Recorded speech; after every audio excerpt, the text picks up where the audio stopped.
plus de traction et moins de carburant. Une bonne traction dépend à la fois du pourcentage de glissement et de l'adhérence des pneus au sol. Pour cela, les pneus doivent être gonflés à la pression la plus basse permise par le fabricant, mais en tenant compte de la charge supportée. Les pneus radiaux bien gonflés donnent des économies de carburant de 6 % par rapport aux pneus ordinaires. Ce tracteur-là, il y a 235 forces moteur. On va essayer de voir qu'est-ce qui nous reste en traction en comparaison avec les pneus. C'est-à-dire que là, pour le premier essai, on va être sur pression sur les gros pneus. Deuxième essai, on va changer de tracteur, on va être avec des roues doubles en pression normale. Troisième essai, on revient avec ce tracteur-là, mais avec la bonne pression, soit à peu près aux alentours de 7 livres par pouce carré. Le premier essai est à 15 livres et l'autre tracteur, il est à 8 ou 9 livres par pouce carré présentement. La surcharge, le type et le nombre de roues utilisées affectent également la consommation de carburant.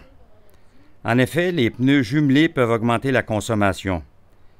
Bien qu'ils accroissent la flottaison, cela peut s'avérer nuisible à condition de sol ferme et sec. Les pneus simples, larges sont de 5 à 7 % plus efficaces en traction que des pneus doubles plus étroits, à condition d'être en mesure de supporter la charge, bien sûr.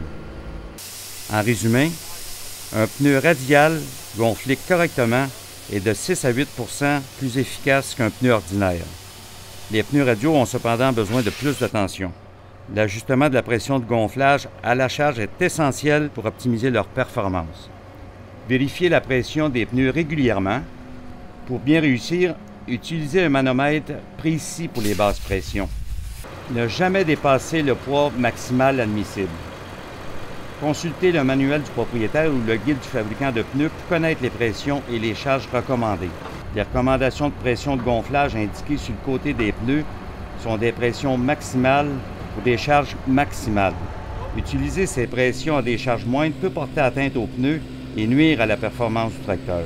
En terminant, n'oubliez jamais de toujours gonfler et ballaster les pneus sur un même essieu au même niveau.